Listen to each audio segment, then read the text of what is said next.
At Nexus Baseball, and this is episode 32 of the Tommy John Epidemic. This series is a YouTube read of content from the book Plague of the Gods, an outsider's perspective on baseball's Tommy John epidemic, which is available now on Amazon.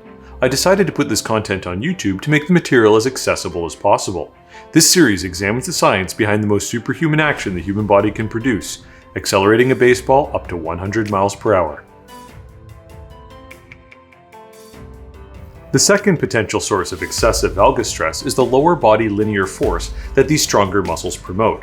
Ever stronger leg muscles developed from years of heavy lifting are allowing pitchers to drive harder and harder down the mound. Most of the heavy lifts are linear force generating exercises such as the squat that drives the body upwards against gravity, or the deadlift that pulls weight off the ground against gravity.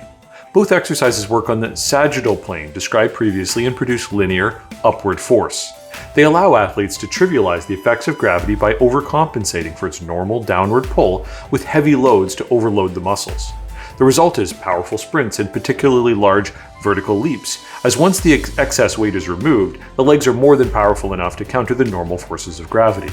Most baseball trainers looking to increase the athleticism of their pitchers subscribe to this approach. The belief is that the stronger the leg drive down the mound, the more powerful the front foot impact and pushback will be. This creating greater hip rotational velocities and therefore larger amounts of energy transferred up the kinetic chain to the shoulder and the arm. These trainers use as evidence for their approach the findings that strong front foot knee extension, the opposite being flexion or bending in, has been correlated with pitch velocity, as well as the understanding from the current science being that the legs are the primary force generator in the pitch. Part of the rationale is more recent studies within the last 10 years that used force plates to correlate pitch velocity with landing and pushing forces from the feet.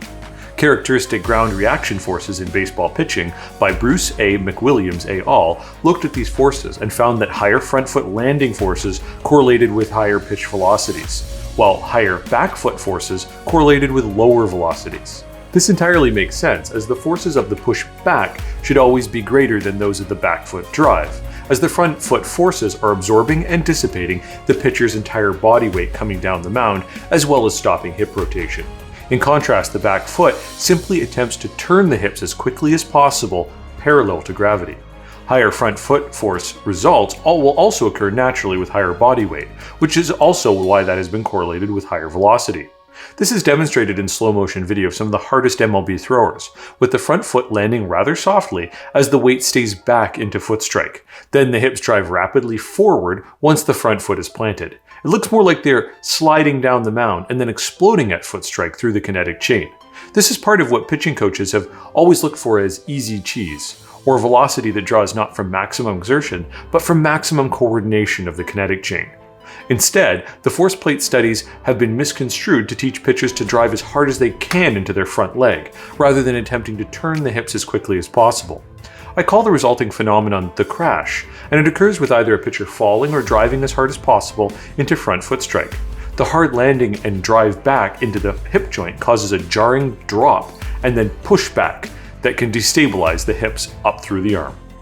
The difficulty with training maximal leg power is that it is training for linear force generation, while this force primarily should be used rotationally. Any use of the legs not contributing directly to hip rotation is mostly wasted effort. The result instead in the crash is a powerful leg extension that, if you watch in slow motion, looks like a very long stride, a hard front foot strike, and a very hard, almost upward push by the front leg into ball release. A distinguishing feature is that usually, especially in a powerful athlete, the back foot disengages the rubber before ball release. This technically illegal move is only visible in slow motion, however, and has rarely ever been called as a rule violation.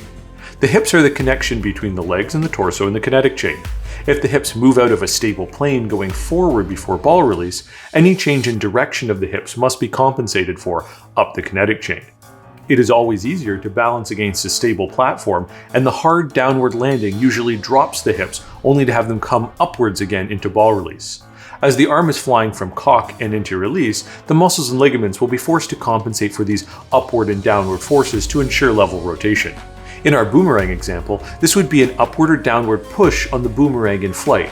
Unless that pushes perfectly along the center axis, it will cause one side or the other to move up or down relative to the other, causing a wobble in flight that must be corrected for. Likewise, rather than a controlled hip deceleration allowing the serratus muscles to effectively transfer force, The hard crash of the front foot causes a whiplash-like effect, like a car accident. The arm is like a passenger in a car, with both moving at the same relative speed. The car comes to a sudden stop of its forward movement as it hits a barrier head-on. If the passenger is not wearing a seatbelt, they would be ejected from the car, as all of the energy of the car is then provided back by the barrier, equal and opposite force, and therefore to the passenger. The result would be devastating. The same goes for the pitching arm that must now go from minimal velocity to maximal velocity under the shortest possible time due to these reaction forces. The torso muscles can help compensate for this by helping to absorb the impact, but it is hard for them to do their work if the arm lurches forward, testing the abilities of the arm muscles to control and direct the force in a split second. The result is easily seen as more of a catapult motion rather than a centrifugal one.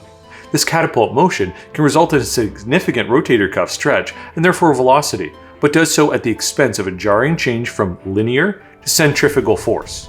The alternative is to have primary hip deceleration occur after ball release instead of before. This is a key point, as the hip should drive into powerful rotation, the serratus transfer the force, and the arm drive centrifugally around the torso without the hip stopping forward movement. The forward movement block isn't supposed to aid ball speed, but instead the pushback into leg extension is a symptom of a strong hip rotation and balance coming down the mound, and happens after ball release has occurred. Join me for episode 33 next week. Remember, if you like the content, please like and subscribe. Your support makes this work possible. Also, if you want to jump ahead, please consider picking up the book on Amazon from the link in the description below. See you next week.